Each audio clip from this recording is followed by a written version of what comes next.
when you're hustling for money, what's the mentality? I gotta survive.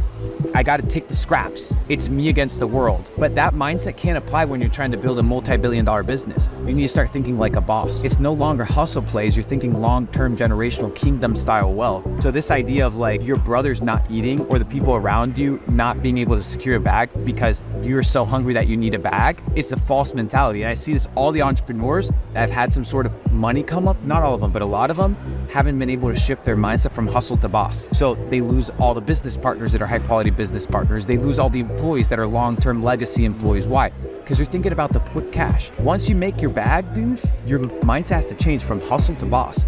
That means it's no longer about how much money can you make, but how much money can you make your people. There's a difference between self-employed and entrepreneur. Self-employed is if you walk away, your business dies. It's not a business. True entrepreneur, you walk away and your business is still running. And this is what Elon Musk does best. Built up, Tesla, walked away, SpaceX, walked away, Twitter, same idea, right? You just puts the people in the right places to win, and then now you can focus on the right things and do game-changing moves. It's like the Bible says, without vision, people perish. You need to have somebody that casts a vision and somebody that fulfills that vision. People need to buy into a vision. A lot of people are walking around with no vision, and you see a lot of employees that are depressed and like they don't have any purpose in the organization. That's the fault of the top. That's not the fault of the below-level employee. That's the fault of the person that understands and manages the culture and the tempo of the team. It's very interesting. They studied Amish families, and they realized that Amish people have almost no illnesses. They have almost no depression. They have almost no issues at all that all these current societies have. And why do they have that? Because they all believe and they cherish family. They cherish connection, relationships. They marry who they know. They have these practices that now they're flourishing. They're super happy. They're not depressed. Dude, you remember the first day you made your first $1 million liquid cash? Nothing changes. Sure, now you have a little bit more money. Sure, you can get a nicer place. Sure, you can eat at any restaurant you want. But fundamentally, deep down, like there is no shift as a person that day to the next day. It's a process. Film the shit. I was having a blast. That shit was crazy, bro. I was prepared for impact, but we were It good. didn't hurt at all. Like, it was actually kind of cool.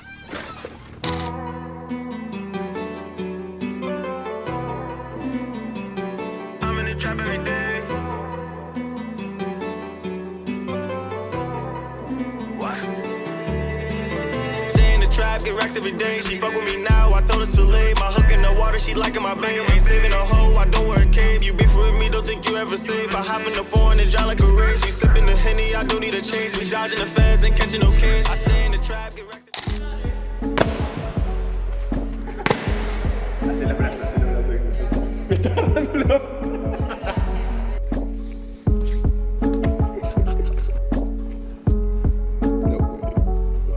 Dude.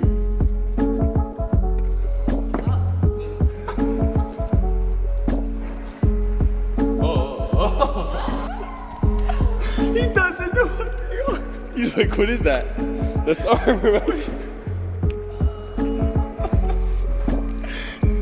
Whoa. Chill out. They're like, what is this? I've never seen abs. This is what happens when you biohack.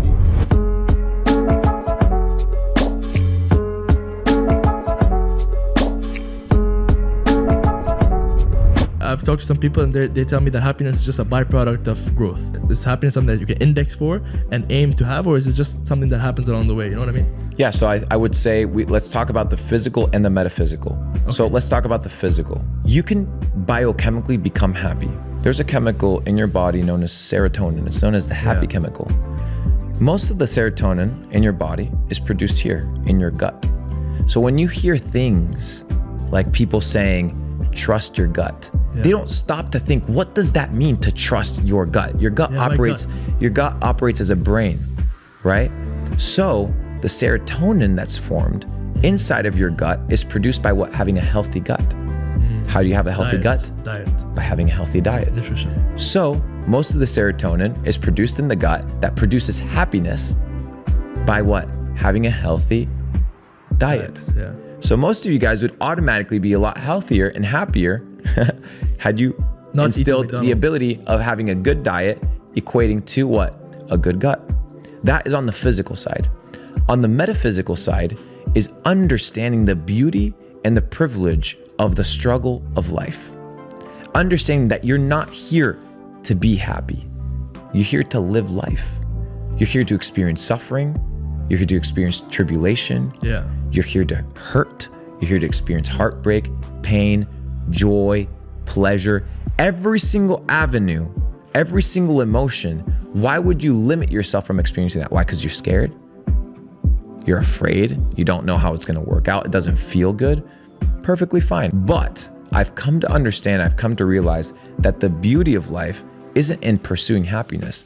It's in pursuing experiences, and it's understanding that it's multidisciplinary, it's multilateral, it's not just one emotion.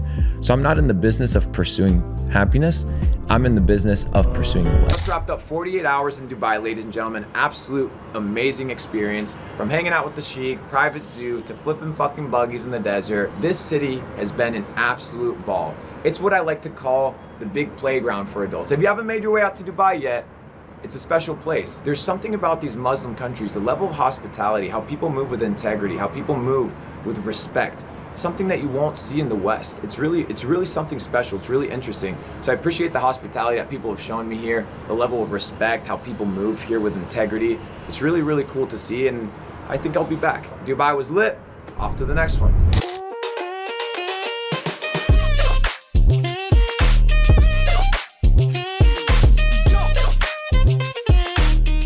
Importance of data sets, ladies and gentlemen. You need to travel the quest map. You need to go to different places of the map and understand that you're going to receive what I like to call data sets. Data sets are pieces of information, clues that you get from the matrix. Different matrices give you different information, so you have to expose yourself. That's why traveling is important.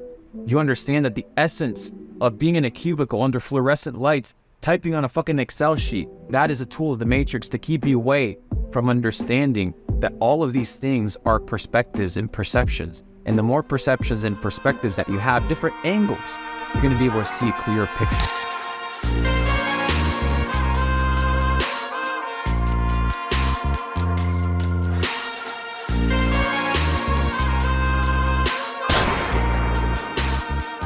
We are here for the Capital Club VIP dinner. We like to do these every time we travel, every time we hop around the planet. We like to create situations where entrepreneurs can get together, they can level up, they can network, they can mastermind, because I understand fundamentally the power of positioning, putting yourself in the right room to win. Luck can be created, and you can create luck. You can create opportunity by putting yourself in the right place. Position yourself in a way where you can become successful. That is the key, right? To be able to level up with no friction. So this is the first time we're doing something here in Paris. It's gonna be a phenomenal experience. A ton of young cats coming from all over Europe. We got a nice little French community. So shout out to the digital entrepreneurs of the online community. We're gonna have a phenomenal Capital Club experience. That's what it's all about. Come on and ride with a player. Come on and ride with a boss. Come on and ride with a doing whatever to get what you want. Come on and ride with a player. Come on and ride with a boss. Come on and ride with a living forever, whatever the cost. You roasted, coasted, faded, posted, doing whatever to go through the motion.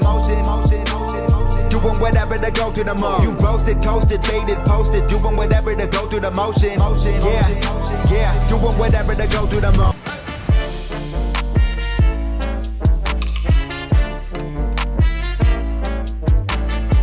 What is up, ladies and gentlemen? Welcome to another vlog. I'm Luke Belmar, for the ones that don't know me yet.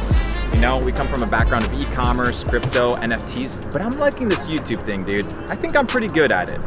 The point is, we're here to hang out with some business partners, hang out with some friends. I wanted to bring you guys on the journey. For a lot of you guys that haven't experienced a crazy rich Asian wealth like I have, crazy dynamic.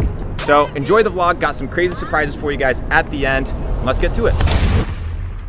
Winners win and losers lose. I want to synthesize this thought so that you can digest it in a very easy way. What do I mean by winners win and losers lose? I get asked this question all the time. I want to share it with you today. Winners are people that everything that they do, all the habits that they instill are the habits of a winner. A winner isn't a final product. A winner is a lifestyle. A winner is a concurrent set of actions that lead you to a final destination. Same way is for losers. Usually losers inhibit behaviors of losing people. Who they hang out with, what they eat, what they listen to, what they consume on a regular basis, how they think about themselves, how they view the world. They view everything through the lens of a loser.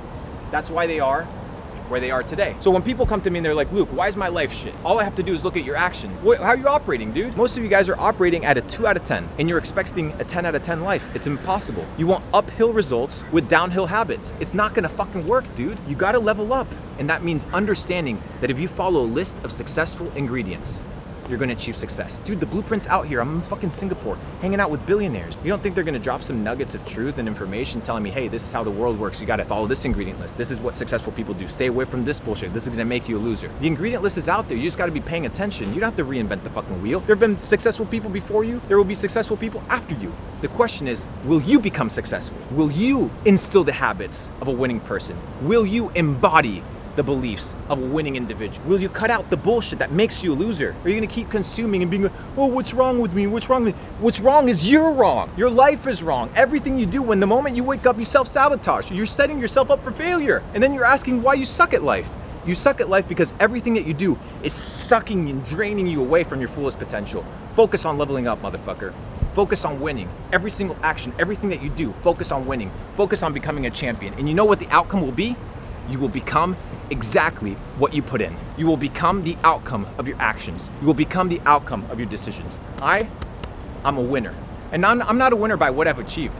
I'm a winner by what I do today. Not what I did yesterday, not by what I do tomorrow, not how you perceive me, but how I perceive myself. Did I cheat myself today? Or did I win? Did I beat myself at this game of life? That's all that matters. I ain't competing with you, I ain't competing with him, with her. I'm competing with myself. Winners win, losers lose. Pick a fucking side and go after it.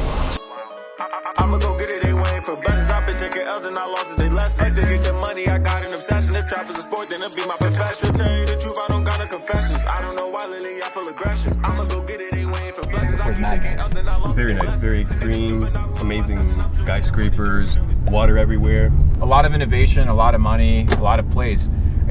Singapore is definitely one of those places where if you come and you put yourself in the right circles, you'll level up. This is one of those cities that by design forces you to grow. 100%. It's very much like, terrible comparison, but New York City, if you want to thrive in New York City, you got to put in the hours, and it's definitely got that pace, that buzz. But here in Singapore, dude, just a different level. Escalators belong to the Matrix, ladies and gentlemen. They're tools designed to keep you sedentary, in a sedentary lifestyle, not walking, not exercising. We're using one like hypocrites because there's actually no way to get up. There's no stairs. We could technically walk up these. Oh, this is the second floor. We technically have to jump over. Jump over. It's 12:50. Woke up at 6 a.m. today. Had a fantastic workout. I didn't train in the red zone. Red zone is when you train really, really hard. And the reason of not training in the red zone is because people tend to train really hard, tap into glycogen, which is the glucose stored in your muscle. The idea when you train in the morning is to be able to rejuvenate yourself, right? Get energy. So anything that's intermediate to an easy workout is what I'd recommend. Your goal should be to work out and tap into fat storages as energy and not the glycogen in your muscles. Why? Because you work hard for your muscles. You try to develop this organ that's essential for longevity, and then you're screwing it up with your workouts. So what are we doing? We go through periods in life, right? Periods of feasting, which we're doing right now, and periods of fasting. You change your genes by ingesting and intaking certain food. You realize that you no longer are dependent on breakfast. Literally, like Luke said, breakfast is a scam. Intentionally designed to keep you in the food matrix.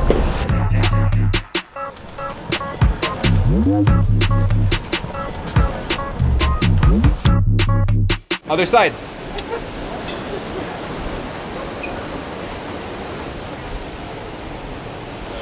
There you go. Love that shit. Bro. Let's go. Pistol squats only.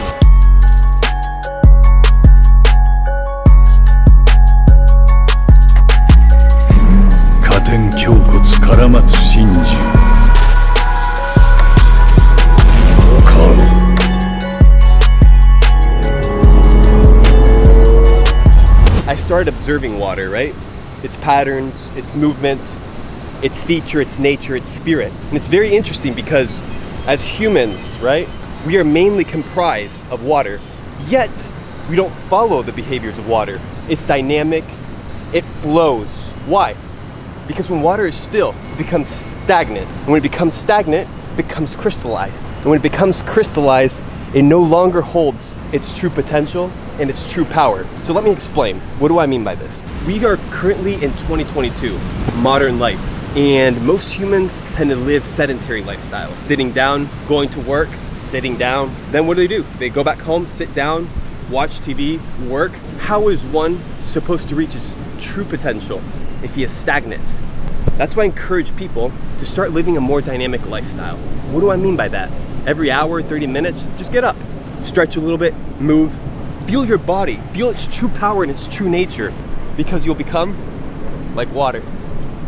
Its true potential, limitless. Don't be stagnant, motherfucker! Be water, my friend.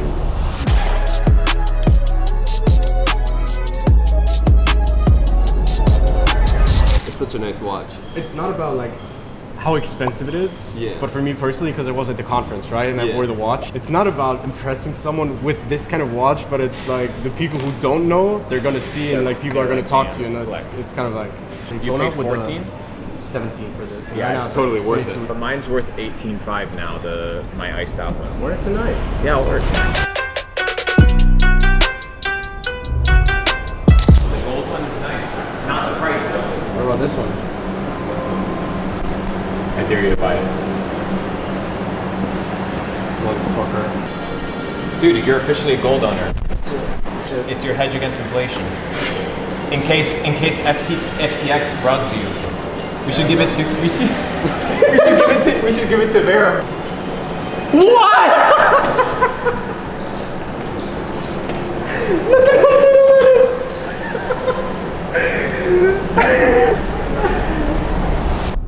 You dared me. So I dared Jem to buy this gold. We have no idea about gold because we don't know fucking shit about metals. And we're like, we see these blocks in like the little gold ATM. They look like big as fuck. And then he pays 150 bucks for a gram of gold, which is hella overpriced. It's like 60 bucks for a gram. And this is what he fucking gets, dude. A SIM card. I mean, I paid like, because it's 150 Singaporean, right? Yeah, so like it's like 120. 20? Yeah. Whatever. You made 100K on Shopify today, so it doesn't matter. Just got done 2 days sick in bed, sick like a dog, traveling, you know. When you travel all over the world, you're in a situation where sometimes your body's gotta rest. And we wrap up the day with some A-grade, quality Japanese meat. Check it out.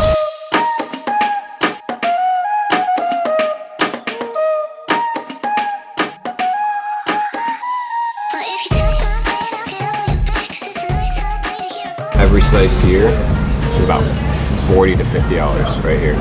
Every single one. This is about $58 per slice. This meat is magical.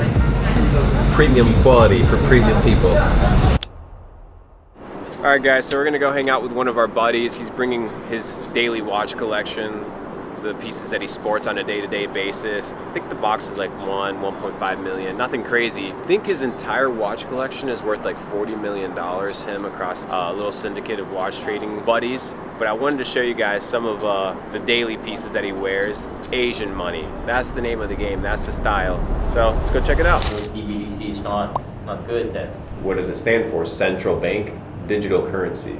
So it's a currency issued by the central bank, which is a privately held institution, and the head of the International Bank of Settlements, the IBS, says that he wants the money to be programmable, which means what? They can program the functions of the money at any moment. So they can tell you how much money you can spend on me. They can tell you, hey, if you don't behave on social media, well, you don't get to spend any money for the next 3 days. That's your penalty. And if you're insubordinate towards the government, well, we'll just freeze your bank account. Like what happened in Canada, as we know it. They froze the truckers' bank accounts because they were protesting, and everybody associated with them. So yeah, central bank digital currencies are the Trojan horse for the ultimate totalitarian control of the world. Is all the country consolidated into one central bank, or does every country have their own CBDC? There's too many people that want ultimate power for it to work at a global level. I don't think it'll ever hit global scale, but it can hit regional scale. Like you can have euros and you can have the European Union completely under the ECB, which is the European Central Bank. You can have North America under the New York Fed. You can have different places run running through kind of conglomerates or clusters. But at the end of the day, it's a group of dudes in a room making all the shots, making all the calls. Chamath says it himself. Chamath says it's 150 dudes that run the world. No women, 150 men. They run the world. And he says, I want to be in that fucking room. So a lot of people are trying to get into those rooms for ultimate power for some reason. I have no fucking idea. It sounds really insane. But if people think that there's nobody out here trying to steal your food, steal your lunch, take you for all you're worth, you must be delusional. Because the soy boy did it, and he did it from the Bahamas, Sam Bankman. But his trick didn't last very long. It lasted 2-3 years. The trick of the Federal Reserve has been going on for almost 100 years now. But every empire falls. Rome fell. And Rome fell when they began to print money out of thin air. What were they doing? Well, they used to have silver and gold coins that were pure silver and gold coins. But because they weren't pillaging and conquering enough nations, they weren't able to accrue enough gold to continue stimulating the economy. So what would they do? They diluted the golden coin. They would introduce metal, right, to dilute the coin. So first it started 95% gold, 5% metal. Then, or like 90% gold, 10% metal. So the price or the value, right, the intrinsic value of the coin goes down because you're introducing something that is useless. And it got to the point where it was basically 0.1% gold, 99% metal, and the Roman Empire fell. Every great nation falls the moment you allow private institutions to take over monetary policy. Debt is the ultimate form of slavery. All money that is issued in the fiat system is debt. The money in your bank account is debt. The money in my bank account is debt. Who owns it? You don't. You just have the right of use for it. At any moment, they can freeze your shit. What are you gonna do?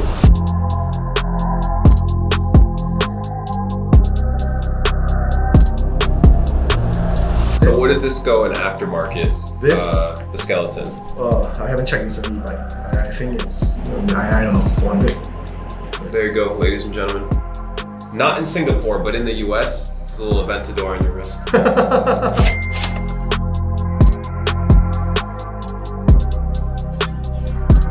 What a beautiful collection. Congratulations.